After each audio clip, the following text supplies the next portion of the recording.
Most beautiful Amrapali seducing the Buddhist monk, or vice versa. Don't try to change the circumstances of your life, try to change the psychology. Try to change your attitudes towards life, don't try to change the outer situation. Use the outer situation and change the inner state. Once it happened in the days of Buddha that a beautiful prostitute fell in deep love with a Buddhist monk who had gone to beg. The woman had seen many beautiful people. She was one of the most famous prostitutes of those days. Even kings used to queue to her door, and she fell in love with a monk, with a bhikkhu, a beggar, sannyasins have a beauty that only sannyasins can have. That beauty when one walks by himself, the grace of the centered one, the dignity, the elegance. Just visualize the monk walking. And Buddhist monk, their whole teaching consists of one thing: be alert, be watchful. Not even a single breath has to pass your nostrils without your being aware of it. So absolutely watchful, meditative, he must have passed by the woman. She had seen many beautiful people, but never a man who walked by himself like this, and in the marketplace, and in the whole noise so silently as if the market didn't exist. She immediately fell in love with the man. She touched his feet and asked him to come to her home and stay for this rainy season for 4 months. Buddhist monks stopped moving for 4 months in the rainy seasons. The rain were just about to come and the clouds were gathering, and it was a time for them to stay and find shelter for 4 months. So she invited him. You come to my home, be my guest for 4 months. The monk said, I will have to ask the master. Tomorrow I will come and reply. If he allows it, I will come. There were also other monks begging in the town. They saw the whole thing. They became very jealous. When the young man came back to Buddha, he stood in the assembly and made the request. A woman, a prostitute, Amrapali was her name. He asked me to stay with her for the coming rainy season. I will do whatsoever you say. Many heard it. They all stood up and said, this is wrong. Even to have allowed that woman to touch your feet was wrong, because Buddha has said, don't touch a woman. Don't allow a woman to touch you. You have broken the rule, and now this is something that you are asking to stay with the woman for 4 months. Buddha said, I have told you not to touch a woman, not to be touched by a woman, because you are not centered. For this man, that rule is no more applicable. I can see that he can walk alone by himself. I have been watching him. He is no more part of the crowd. You are still part of the crowd. When you go on to the market, he simply passes by there as if he had never gone. And to the bhikkhu, Buddha said, yes, you are allowed. Now, this was too much. Never had it been done before. There was no precedent. All were angry, and for 4 months, thousands of gossips went around, exaggerating what was happening there. Everybody was interested, and many rumors were coming that the monk was no more a monk, that he had fallen. All 4 months, the monk came back, followed by Amrapali. Buddha looked at the monk, looked at Amrapali, and said, woman, have you something to say to me? She said, I have come to be initiated by you. I tried to distract your disciple. I failed. This is my first defeat. I have always succeeded with man. This is the first man whom I could not distract, not even an inch. A great desire has arisen in me too. How I can attain this centering, and the more he has been with me these days, the more I have seen how far away he is from the world. He lived with me. I danced before him, I sang before him, I played on musical instruments before him. I tried to allure him in every way, but he always remained silent. He always remains himself.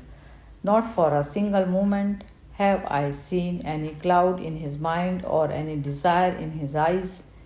I tried to convert him, but he was converted me, and not saying a single word, he has not brought me here. I have come on my own. I have known for the first time what dignity is. I would like to learn the art. She became a disciple of Buddha. She became a nun.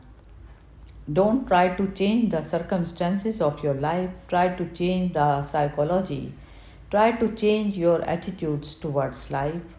Don't try to change the outer situation. Use the outer situation and change the inner state. The false religion consists of changing the situation of a if a woman creates desire in you, escape from the woman. This is changing the situation. This is not much of a change. You are befooling yourself and befooling the world. The real religion consists of changing the state of the mind. If a man attracts you, then look into your desires, then watch those desires. Somewhere there you have not known anything better than sex. Somewhere there you have not known anything higher than sex. Somewhere there you have not known anything ecstatic. Because you have not known anything higher, you are attracted towards the lower. Search for the higher. Once you have known higher reaches of your energy, sex starts withering of its own accord. That is a real religion. Just the other day, I told you the story of the Buddhist monk who was invited by the prostitute to live with her for 4 months in the rainy season. Now, Prabuddha has asked a question and he says the story was ugly. Why could the Buddhist monk not to move in lovemaking with the prostitute? Why was he afraid? He was not afraid, and the story is not ugly. Maybe Prabuddha became too interested in Amrapali and her beauty. Prabuddha must have started thinking, if I had been there, I would not have missed, and this foolish monk, and what was wrong in it. It is not a question of wrong or right, but the monk was so centered, the monk was so present in himself that all that the prostitute was doing to attract him must have looked to him very juvenile, foolish, silly.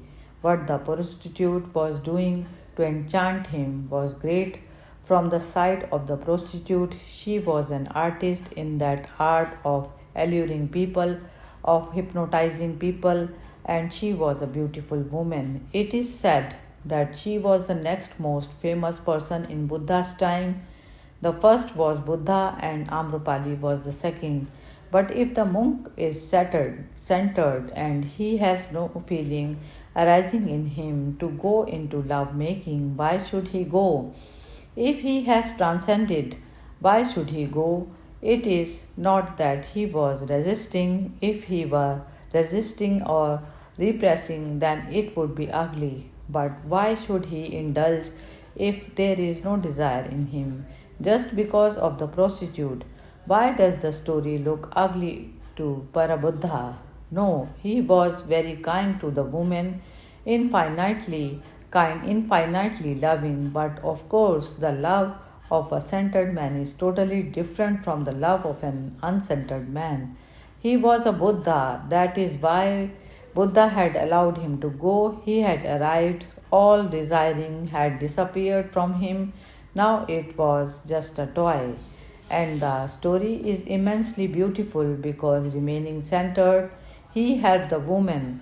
He really must have loved the woman because that is the greatest gift he could have given to her. If he had become involved, the woman would have thrown him out sooner or later. If he had become involved, the woman would have never gone to Buddha to become a disciple.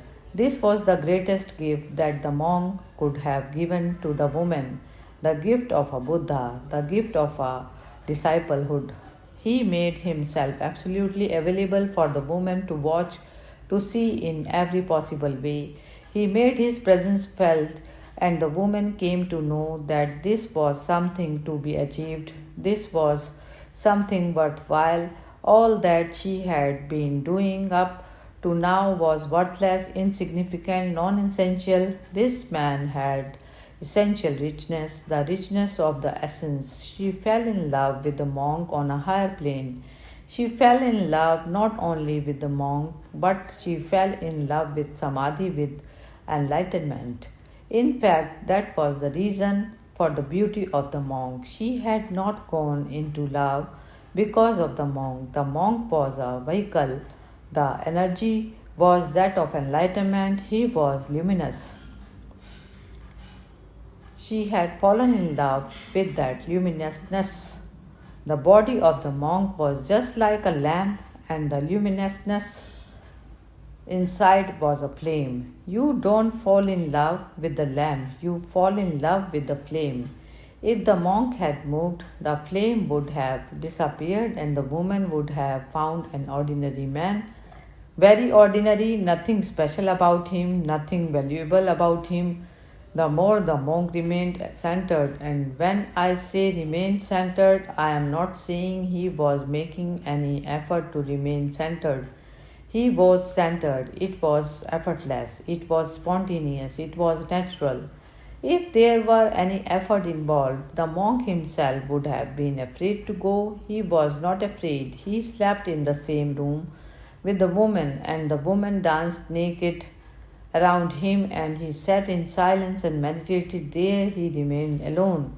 The woman must have tried in every possible way. It was a challenge. It was a great challenge to her beauty. It was humiliating in a way, insulting in a way. She must have felt hurt. Her ego must have felt hurt. She tried in every way to seduce the monk, but failed again and again and again. Then she must have realized that he had some other kind of beauty, he had some other kind of presence, and she became enchanted with that space. She followed him and became a disciple of Buddha. She became enlightened soon. Amrapali was one of the enlightened disciples of Buddha. The monk loved the woman. That is why, with great kindness and compassion, he made his presence available. There is nothing ugly in it. It is absolutely beautiful. The monk was benediction, a blessing. Hari Om Tat Sat.